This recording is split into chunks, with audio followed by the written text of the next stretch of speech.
With me right now, Minnesota U.S. Senator Amy Klobuchar. Amy, you were at the Farm Bill on Monday. It was a great event. I couldn't believe how packed of a house it was, but I want to hear from you, being on the Ag Committee, your thoughts on the conference, and where do we go from here?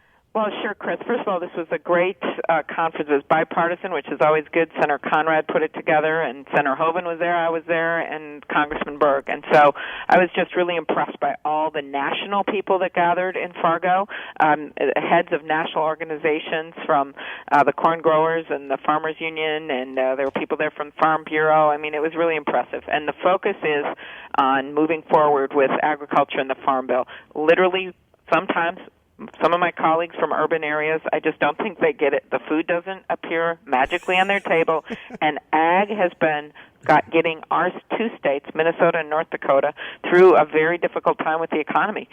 We have had a 22% increase in agriculture exports out of Minnesota. Those are jobs in our state, in North Dakota.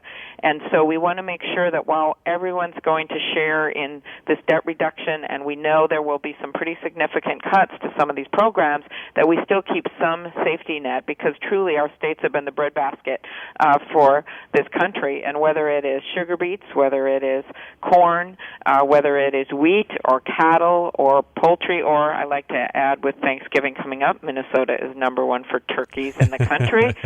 We have to keep this part of our economy strong, and so that's what the conference focused on, and I really appreciated that focus, because we need to start talking about agriculture as what it is, one of the major positive drivers in the U.S. economy. A reminder for everybody out there, Friday is Veterans Day. I want to start with this, Senator, is that right now in Minnesota, you've got over 20% unemployment with veterans. What's going on there, and what's your strategy to get these people back to work?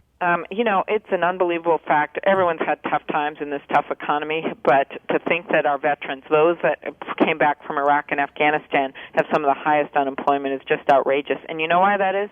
Chris, when they left to serve our country, there were jobs. And when they've come back, as we all know from people trying to find jobs in this economy, getting their hours cut, sometimes those jobs are just gone. And that's why making sure that we have employers, a lot of them in our state have joined together on this issue to hire veterans, trying to put some incentive place. We've had bipartisan proposals. We're actually going to be hopefully voting on one this week to offer tax credits to companies that hire veterans, and then making sure that when they come back, when they signed up, there wasn't a waiting line, and when they come back to our country and they need a job or health care or they need a home, there shouldn't be a waiting line in the United States of America, and that's what we're devoted to fix.